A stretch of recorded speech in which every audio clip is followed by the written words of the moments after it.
Ladies and gentlemen, good day and welcome to the Bharat Petroleum Corporation Limited Q4 FY2025 earnings conference call, hosted by Antique Stock Broking Limited. As a reminder, all participant lines will be in listen-only mode, and there will be an opportunity for you to ask questions after the presentation concludes. Should you need assistance during the conference call, please signal an operator by pressing star then 0 on your touchtone phone. Please note that this conference is being recorded. I now hand the conference over to Mr. Varatharajan Sivasankara from Antique Stock Broking Limited. Thank you, and over to you, sir. Thank you, Sejal. A very good morning to all the participants and the management. I'd like to extend a very warm welcome to all the participants for taking time out to be in this call, and the management for taking time out to present us the scenario for 4Q. We have with us Mr. V.R.K. Gupta, Director Finance, Mr. Pankaj Kumar, ED Corporate Finance, Mr. Srividya V, ED Corporate Treasury, Mr. Chanda Negi, GM Pricing and Insurance, and Mr. Rahul Agrawal, Chief Manager Pricing and Insurance. I want to hand over the floor to Rahul Agrawal for his statutory announcement, followed by the initial remarks from the management. Rahul. Thank you, sir. Good morning. On behalf of the BPCL team, I welcome you all to this post-Q4 earnings call. Before we begin, I would like to mention that some of the statements that we will be making during this con call are based on our assessments of the matter, and we believe that these statements are reasonable. However, their nature involves a number of risks and uncertainties that may lead to different results. Since this is a quarterly results review, please restrict your questions to Q4 results. I now request our Director of Finance, Mr. V.R.K. Gupta, who is leading the BPCL team for this con call, to make his opening remarks. Thank you, and over to you, sir. Thank you, Rahul. Good morning, everyone. Welcome to the post-quarter 4 results con call. Thank you for joining us today. I hope you were able to go through our results for the quarter.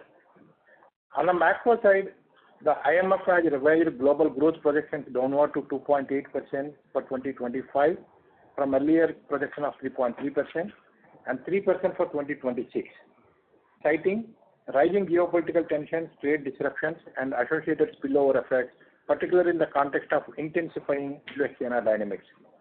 Despite global headwinds, India is expected to remain the fastest growing major economy, with projected GDP growth of 6.2% in FY2025-26 and 6.3% in FY26-27, reflecting continued resilience and domestic demand momentum.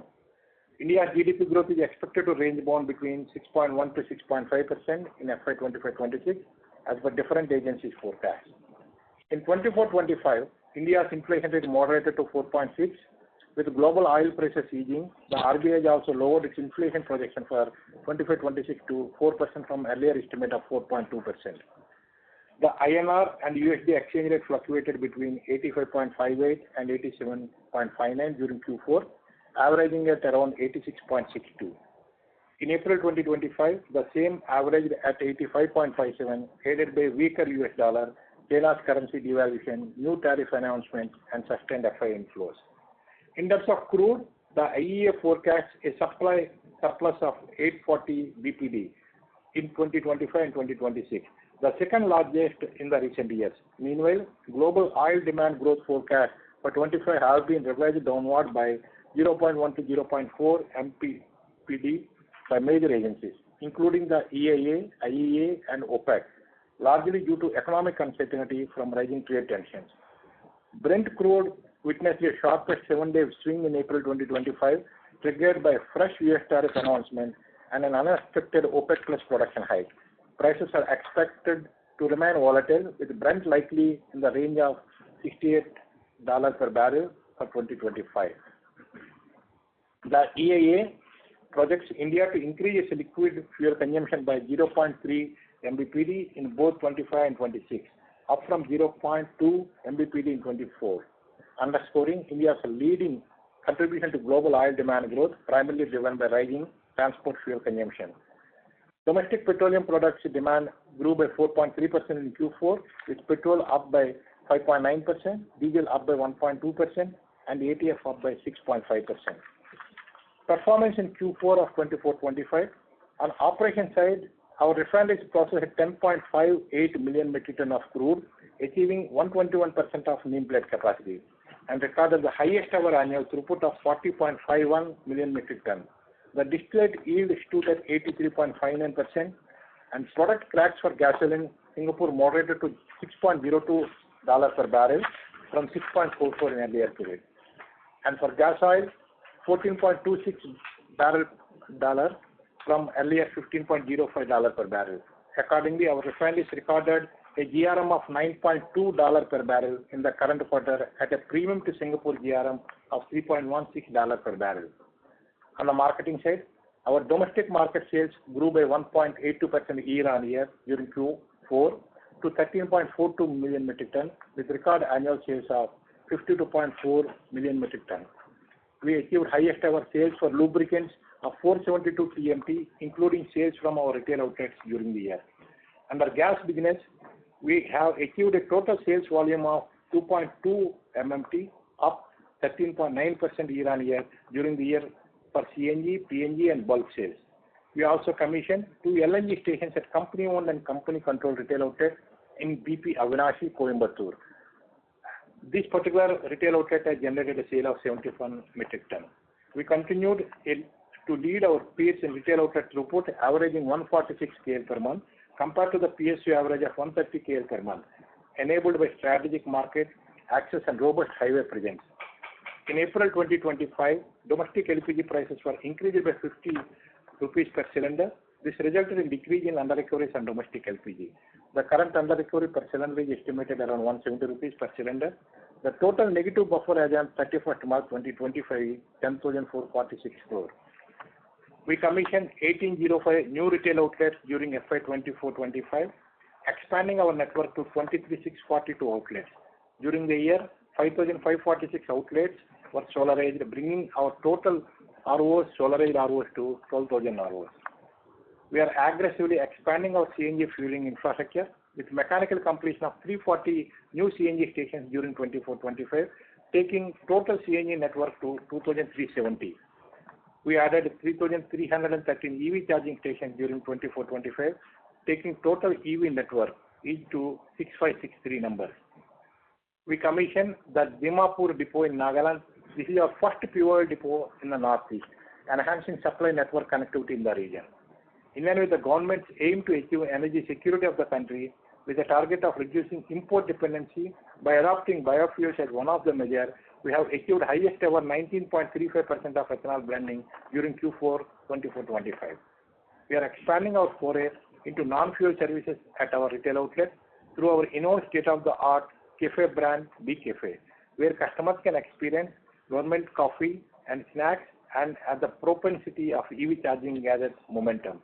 B Cafe would offer customers an upgraded convenience during their wait time. We have commissioned 105 B Cafes during 24-25, taking total B Cafe network to 111. Updates on new projects. Bharat Petroleum and Refinery Expansion Project has made steady progress, achieving an overall progress of 11% against a scheduled target of 10.9%. All technology licenses and consultants have been onboarded and a process package for all units have been received. Detailed engineering activities are in progress. Key tenders have been floated and site enabling works are nearing completion. During the last quarter, the board has approved rupees 6,100 crore towards pre-project activities, including land identification, feasibility studies, and environmental assessment for Greenfield Refinery Petrochemical Complex in Andhra Pradesh. The land acquisition, land procurement is in process. In continuing to the board approval in the previous quarter, BPCL and SimCorp Green Hydrogen India Private Limited, a wholly owned subsidiary of SimCorp Industries, have entered into a joint venture agreement to jointly pursue opportunities in renewable energy and green hydrogen and its derivatives projects across India. The strategic partnership aims to support India's energy transition and developmental goals. Further, BPCL and GPS Renewable Private Limited have entered into a joint venture agreement to establish compressed biogas plants across India. The joint venture will focus on converting organic biomass waste into compressed biogas by leveraging advanced waste to energy technologies. The joint venture plans to establish 8 to 10 plants across Bihar, Odisha, Punjab, Uttar Pradesh and West Bengal for the next few years, which offer significant agri-biomass potential for CBG production and aligned with BPCL's existing geographical allocation of city gas distribution. In a positive development for BPCL Mozambique project, US EXIM, with the largest project financing commitment of $4.7 billion, approved the decision to continue its participation in the project. Operator has informed that onshore main contractor CCS JV has issued full notice to proceed effective 18th April 2025 to 3 key subcontractors to commence full scope of work. This action is intended to facilitate full restart and force major resolution not later than by July 2025. Without further ado, let me guide you through the financial highlights of the quarter. The revenue from operations stood at 1,26,865 crore. The profit after tax stood at 3,214 crore. Against an estimated capex of 16,400 crore for the financial year FY2025, we have spent about 6,967 crore during this year. The capital expenditure expected for FY26 is about 20,000 crore. Our standalone net worth as on 31st March 2025 is 80,960 crore. The earning per share for the quarter is 7.52 and for the full year is 31.07. As of March 25, the debt equity and at standalone gross borrowing level is at 0.29. Overall standalone gross borrowings is 23,278 crore. We have current investments including oil bonds of about 12,490 crore. So the debt equity net of current investments at standalone level is 0.13, and at group level the gross debt equity is at 0.63 and net of investments it is at 0.45. In order to reward our shareholders for their continued support, the company has declared a final dividend of 5 rupees per share in addition to the interim dividend of 5 rupees per share. This concludes my comments and will be happy to take your questions now. Thank you. Thank you very much. We will now begin the question and answer session. Anyone who wishes to ask a question may press star and 1 on their touchtone telephone. If you wish to remove yourself from the question queue, you may press star and 2. Participants are requested to use handsets while asking a question. Ladies and gentlemen, we will wait for a moment while the question queue assembles.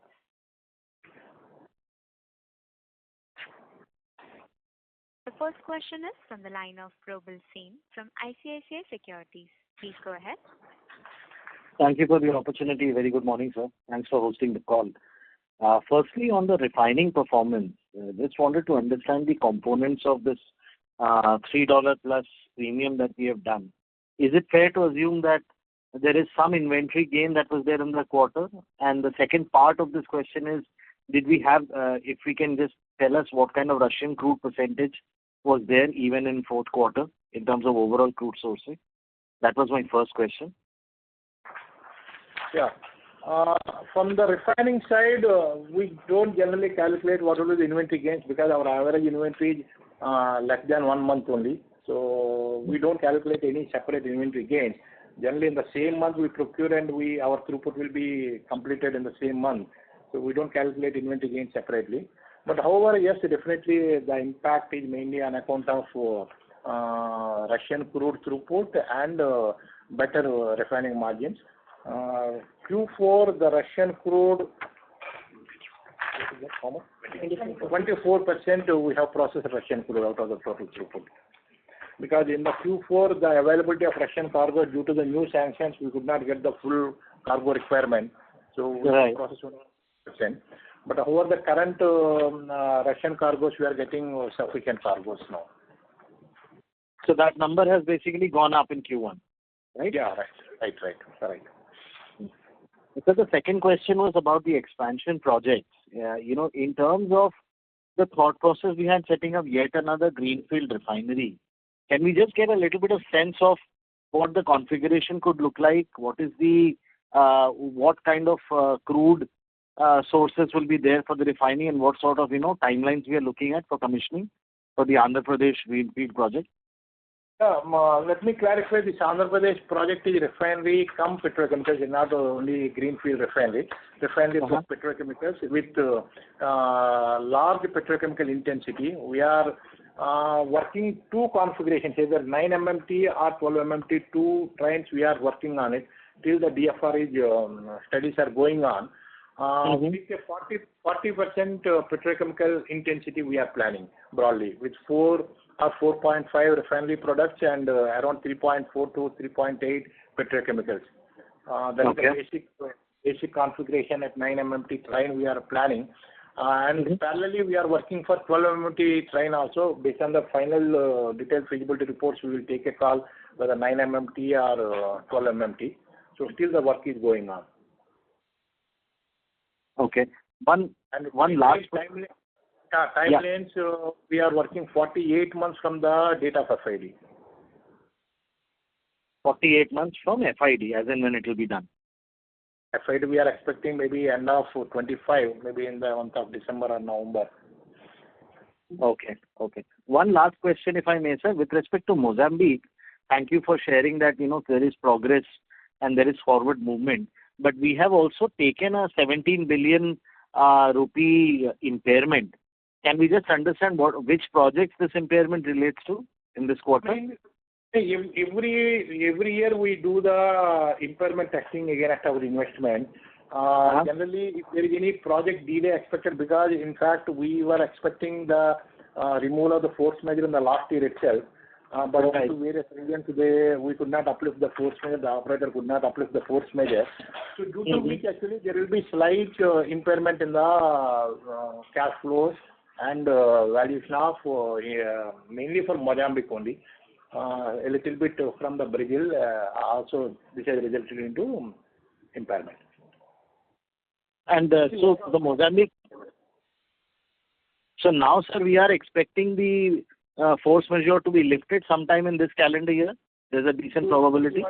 That is what even in the recent announcement by Total Energy's CEO also, they were expecting in the month of June, July we are expecting. Because all contractors are onboarded, project financing is, we have agreed for continuing the project financing. There is no hurdles now. And local level, the security situation is much improved.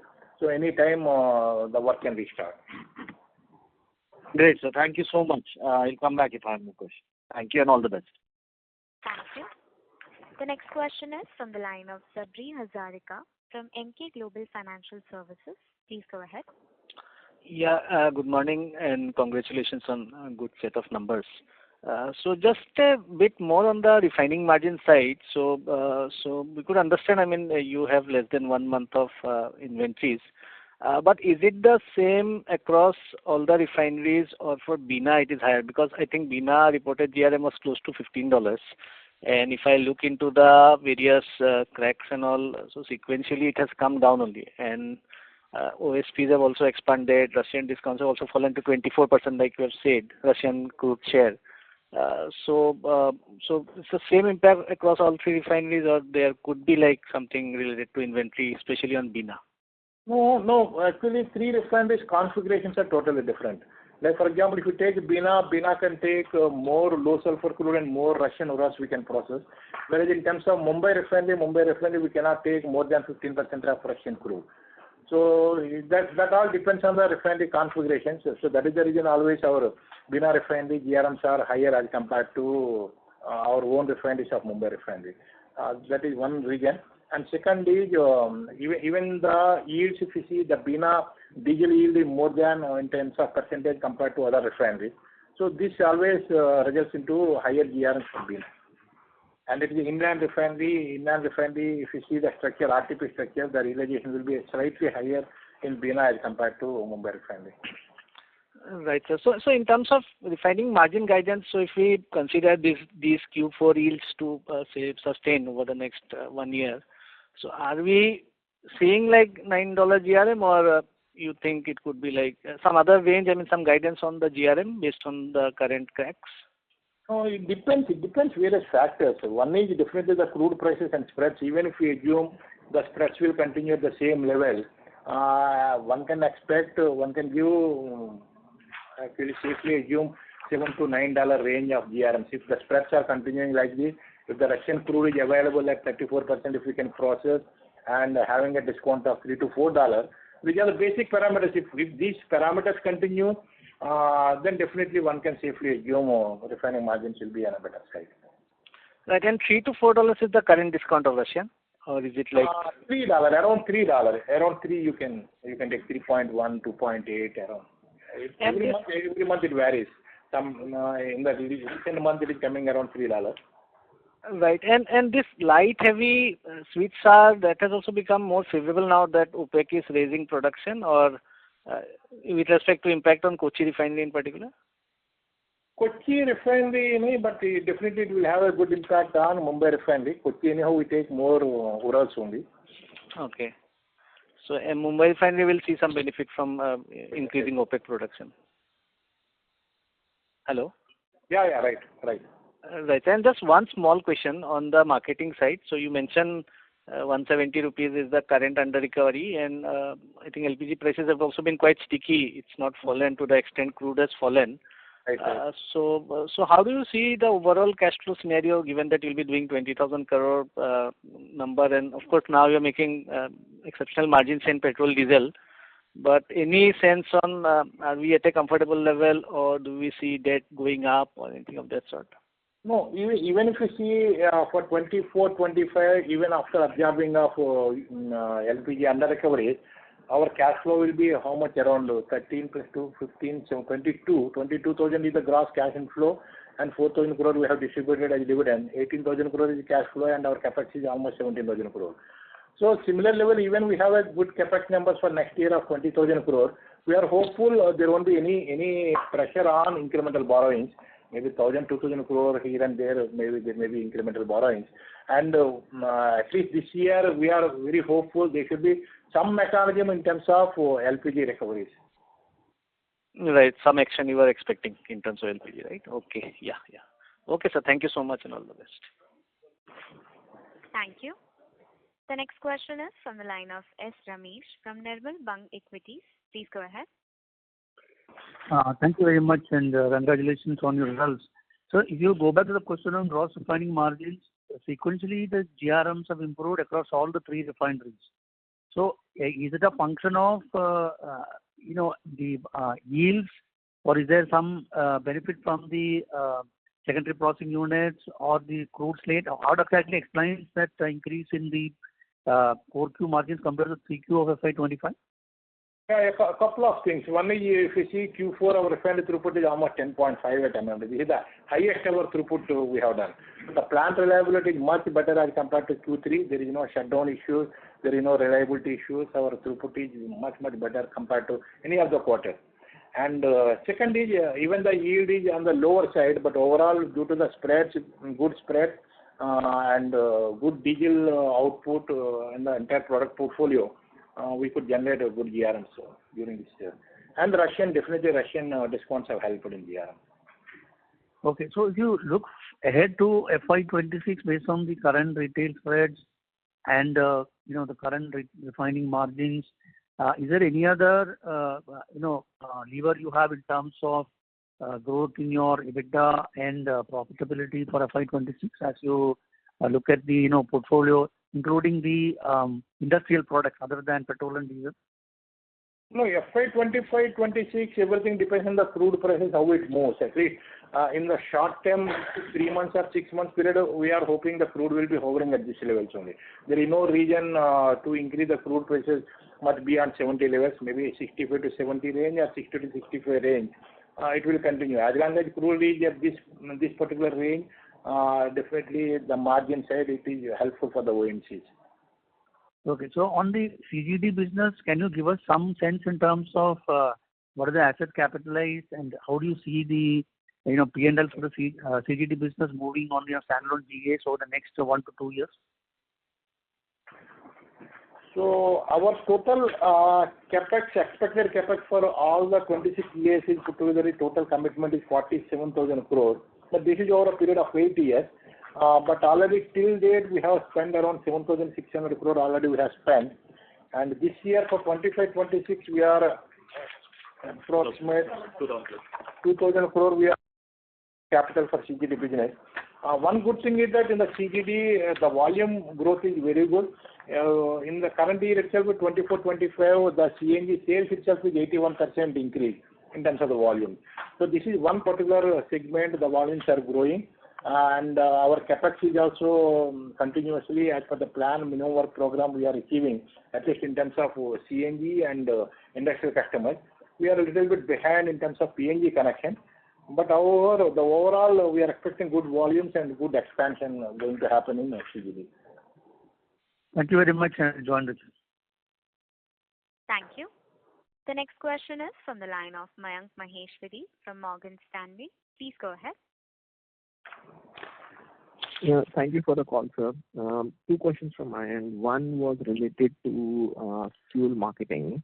If you look at over the last year or so, you have seen a bit of a decline in your market share on retail fuel market, especially on diesel and gasoline, and even on industrial side as well. I suppose you have lost some market share. How are you kind of thinking about from a strategy perspective in terms of the next few years on the market share, and where do you think you kind of settle it on the transportation side specifically in terms of market share for fuels? Yeah, in terms of market share on a short, we have lost a little bit market share in the last couple of quarters. But if you see in the last 5 years, continuously our market share is growing. Because competing in terms of offering discounts. We want to provide good service to the customers, and our objective and our strategy in expansion of the market share is mainly network expansion and what better services we can give to the customer. That is the reason in the highways mainly we are focusing on the network expansion, and recently we have acquired almost 100 WSS sites, wayside amenities. It is a very large site where we can give good customer services, and that is where actually our focus. We are sure definitely the market share will come back and we'll get our market share expansion going to happen. Because if you see in the earlier years, maybe 2 years back, the private sector participation was not there when the margins are not there. Today, since the margins are very good, every private sector also they are grabbing a little bit of market share. But our strategy, the long-term strategy, is expand our network and provide good customer services and take digital initiatives, and slowly we will increase our market share. Got it, sir. And the second question was in terms of Kochi refinery on the petrochemical side. Can you just give us details around how much EBITDA and earnings you made on the Kochi side on petrochemicals?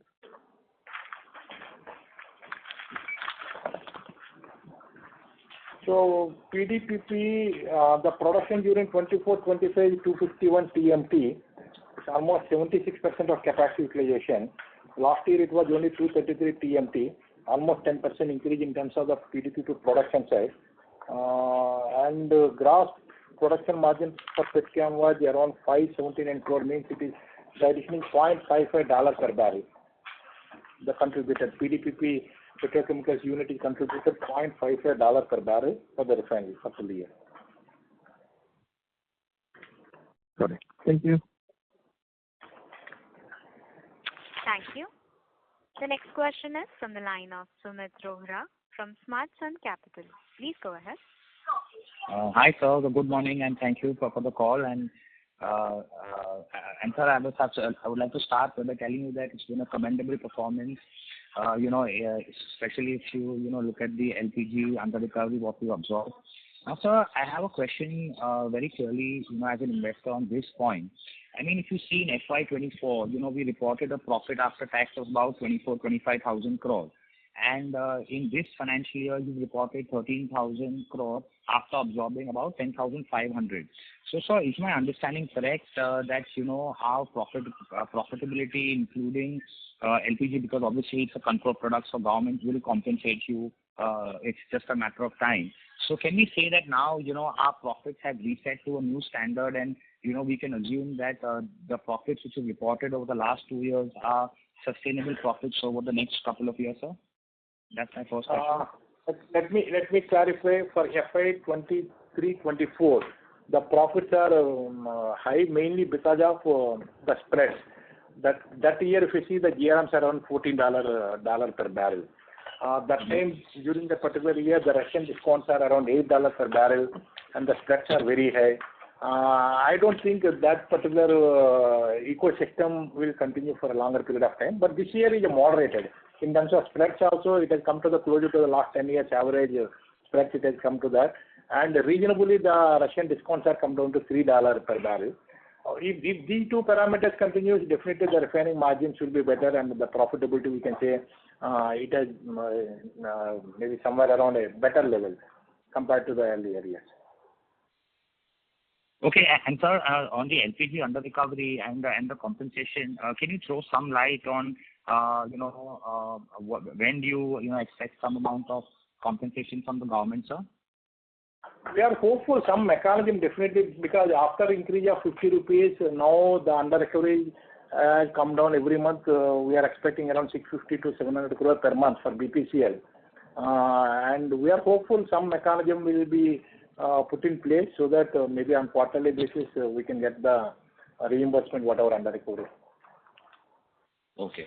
And sir, there is just one small point. When the Honorable Oil Minister had the press conference, at that point of time he said that the LPG prices will be looked at on a monthly basis. So can we assume that we are going towards a period where LPG prices could actually be decontrolled once it's market aligned? No such communication at this point, of no such discussion at this level. Okay. Thank you, sir, and wish you all the best. Thank you. The next question is from the line of Somya from Avendus Spark Institutional Equities. Please go ahead. Thanks for the opportunity, sir. So first question is on the capex.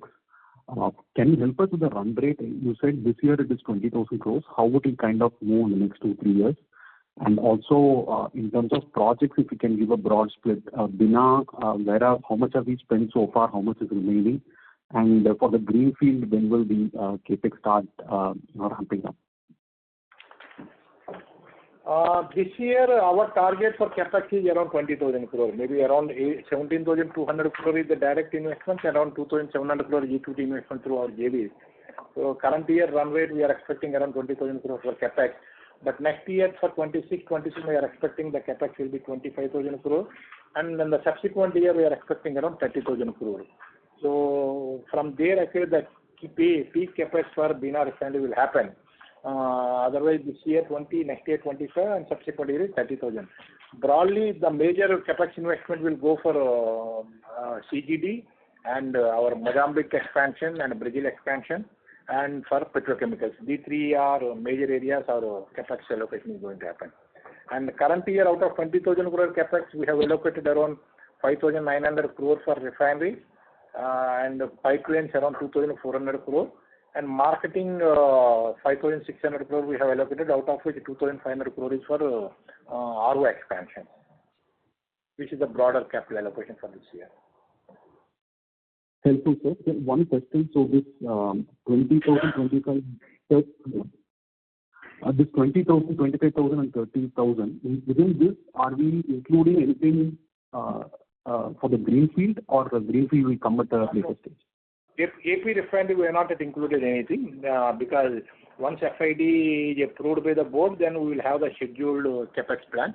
But otherwise, whatever numbers we are giving, this is excluding the AP refinery project. Got it, sir. Sir, also on your crude sourcing, you did mention about the Russian crude sourcing mix change QOQ. If you could just help out with the other crude sources, let's say Q3 versus Q4, broadly, what was the mix change there?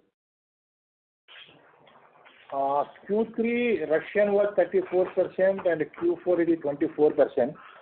And from Saudi, Q3 is 19% and Q4 is 21%, slightly 2% increase. And Abu Dhabi 18 to 16, 2% down, and Iraq is around 10%, and Oman Q3 is 1% and Q4 is 7%, and US WTA Q3 it was 13%, whereas Q4 it is only 5%, because this percentage varies every quarter on quarter, depends on what commercially available crude is available. For example, if the Russian crude discounts are better and more crude is available, Russian will take more crude.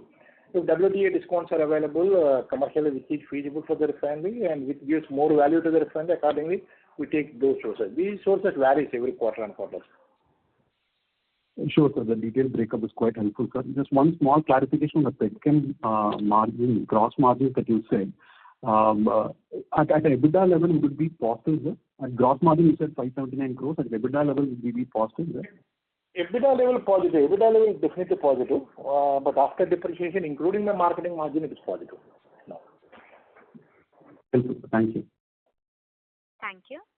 The next question is from the line of Vikas Jain from CLSA. Please go ahead. Thanks for taking my question, sir.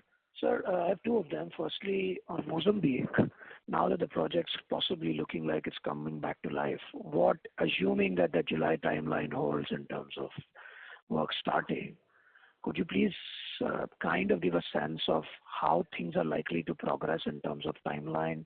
We're looking at how many trains, by when they are likely to come. Also, will we have to find fresh contracts, or the old MOUs are still relevant, valid? Plus, very broad guess on how much has the cost escalation gone for the project? One is on the contract side, most of the contracts in the project side, it is on valid as on date, and every contractor they have agreed, and the major contractor they have given notices to the subcontractor to restart the work any point of time. So on the project side, the contracts are valid. On the sales side, all SPAs are valid. Certain SPAs have been revised, but some quantities the operator has taken the commitment. So on the SPA side also there is no issue. On the project financing side, the major lender has also agreed, US Exim Bank. They have initially committed $4.7 billion. In the month of March, US Exim Bank also they have agreed for continuation of the project finance. So all the three are intact. Now anytime they can restart the work. And project timelines, the operator is still committed. Operator is confirming they can complete the project by July 28. That was the original schedule in the recent dates what they have announced. Maybe we have to wait and see after the restart of the project. They may give the revised schedules if any changes are there. And the likely capex inflation you would... Initial project is estimated at $15.4 billion, but after that, 1 year back, operator indicated the revised costing will be around $19.4 billion. That was the latest estimation they have given. That's for how many trains? That's 10 million tons. Two trains. 6.5 million. 9.6 million ton, right? Yeah. 13.1, 6.5, 6.5. Oh, 6, okay. 6.1 and 6.1. That's 6.5, 6.1, 13 points. 13 million ton. Okay. Okay. And so just on this, you're currently at about, on Russian crude, you said about 24% is where you are. Now with crude prices themselves flirting with $60 or so, the Russian crude price is now well below the cap and all of that. How does that really change pricing over there? Does that automatically, since it's below the cap, it can be sold more freely without, with less of trouble and less of the worries of insurance, etc. Does that typically impact the discount on Russian crude? Does it take it down? Over this period? If the Russian crude is available less than the price cap, then there will be more buyers. So definitely what you are expecting, there may be a reduction in the discount, but as on date, still discounts are there, $3 discounts are there. But definitely there are new buyers are coming for Russian crude. Even in fact, recently that Turkey is buying more crude and Syria is buying more crude from Russia. So the availability for Indian buyers slightly it has reduced. That was the reason in the last quarter it was 24%, but slightly this quarter it has improved. We are expecting out of total throughput, maybe 30 to 32% Russian crude still we can process availability point of view. Okay. And so just last thing on, I am cognizant of the fact that you do not calculate inventory losses separately. But just for our understanding, since GRMs have been, and the premium to Singapore has also been so volatile in the last few quarters, you clocked about $9 this time. In the current market environment, how should we, are you in that ballpark even today in terms of how things have changed? Because we are a little surprised from $5.6 how things have jumped to $9 where Singapore hasn't really changed that much. So I mean, just to kind of get a sense, is the current kind of margins tracking something similar? Or of course, there could be an element of inventory loss which would have come up in April, but yeah. Reasonably, the spreads are good. Even today also, the spreads are hovering at good level, and Russian product is available. Only everything depends on Russian discount.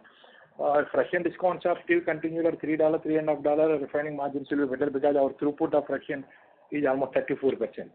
Other than that, everything is same. Our yield is around 84%. The diesel volume weightage is higher. Everything is same. No major changes. Yes, inventory, there may be some cargoes of old inventory may come into this particular quarter, 1 or 2 cargoes. I don't know exactly what would be the impact. Otherwise, things are normal only. Okay. Thank you so much, sir. Thank you.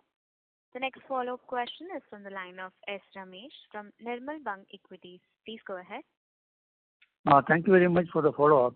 So, in terms of the impact of the increase in excise duty which has been absorbed by the industry, how would it impact your marketing inventory accounting?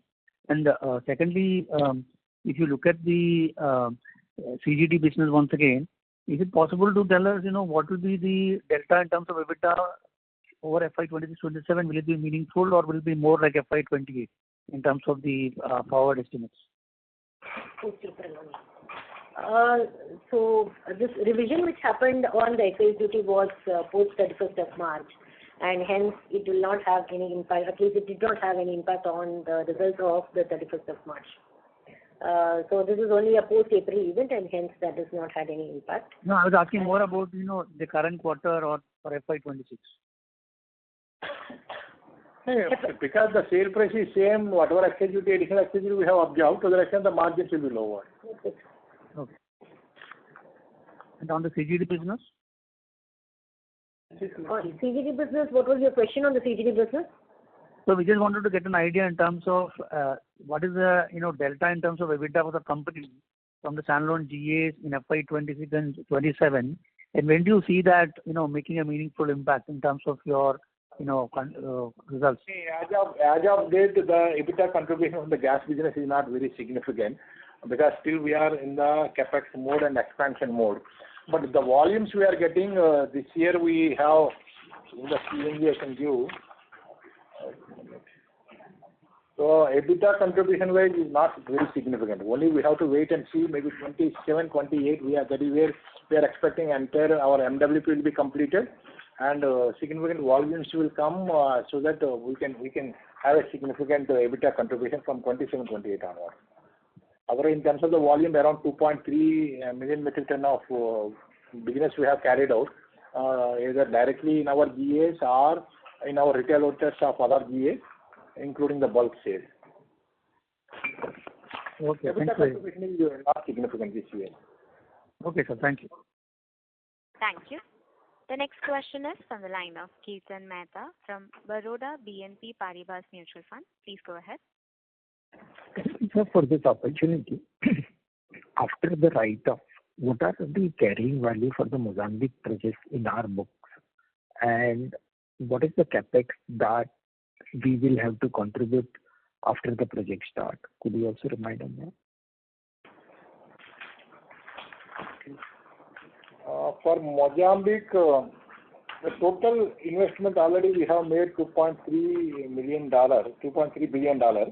Almost 19,000 crore we have invested, and we have to invest around another $2.1 billion for the next couple of years. Majorly the investment comes through project financing mode. So with this, the total investment in Mozambique will be $4.1 billion. And carrying value, our impairment is against our investment. These investments are in various locations. Not only Mozambique, it will be Brazil, Mozambique, Russian, and UAE. 4 major investments. Against all the investments put together, this is the impairment. That individual investment with carrying value will share it separately. Sure, sir. And could you also update on the project status on the Brazilian project? When is the FDP likely to get approved, and what are the activities which have happened there? The tender they have floated, but tender is still not yet completed. Maybe June, July, they are expecting the tender will be open. After that, maybe the FID will be. Sure, sir. Thank you. Thank you. The next follow-up question is from the line of Sabri Hazarika from Emkay Global Financial Services. Please go ahead. Yeah, thank you once again. So two questions. Firstly, on Mozambique, like you mentioned, $2.1 billion. So that is the gross capex, of which there will be a debt component, right? So that would be like around 70%. So from your side, the equity will be like, say, 25-30% of that, right? Right. Okay. And regarding your LPG losses, so Q3 to Q4, the losses that you have reported is not that significant, given the fact that Q4 the contract prices have gone up seasonally. So did the company do some strategy in terms of like optimizing LPG sales volume, something of that sort? Because it's coming 3,100-200 crore only for both the quarters. Have you done something to restrict the losses or something of that sort? No, similar trend. Maybe it depends on the volumes. Maybe more or less volume over, but otherwise formula is same only. Because one of your peers, I think they have reported much higher, almost 20-25% increase in LPG losses QOQ. It depends on the volume only. Maybe I don't know exactly others' volumes, but depends on the volume only. Otherwise, same CP based formula only. Sale price is same across the industry, and the CP based landing is same for across the company. So Sabri, the CP has been almost around 620-630. That has been the range in the last 6 months. So there is no big window for LPG for any optimization, doing any optimization. Got it. And given the fact that oil has corrected to 60, but we have seen LPG held up quite strong. Even the June contract prices are now just down $5. And there has been reports that because of the US tariffs and all, there's been a big readjustment which is happening on the LPG flows. So what is your assessment in terms of Arab Gulf LPG versus US LPG, and in order to reduce your own cost of buying LPG and thereby reducing your under recoveries? Most of the LPG is on term contract, mainly AG based only, Arab Gulf based only. Yes, we are seeing a little bit opportunities in terms of US LPG. We are expecting a $20, $30 per metric ton opportunity in case if we can do any optimization from AG to US. We are exploring certain cargoes where we can do the optimization. Wherever it is possible, we are approaching the suppliers and do the optimization. So we are trying to do some cargoes under this optimization, shifting AG cargoes to the US based cargoes. The benefit is around $20-$30. $20-30 net benefit, including freight and everything you are getting. Right. Okay, fair enough. Thank you so much. Thank you. Ladies and gentlemen, that was the last question for today. I now hand the conference over to Mr. Varatharajan Sivasankar from Antique Stock Broking for closing comments.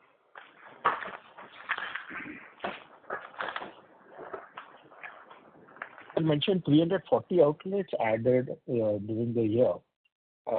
So as of now, what will be the net number in terms of our own CGDs based, CNG stations, and the total, the CNG stations, including the other GAs as well? So we have total 2370 CNG stations as on 31st March 25. So about 840 are in our own GAs, and about 1530 are in the retail outlet in other GAs, other companies' GAs. This 800 odd number, what you are referring to is your 20 odd GAs that we have. Correct. That's correct. Fair enough. Thanks a lot. So I would like to thank the management and the participants for taking time out to join today's call. Always a pleasure to have you. Thanks again and have a nice day. Thank you. Thank you. On behalf of Antique Stock Broking Limited, that concludes this conference. Thank you for joining us, and you may now disconnect your lines.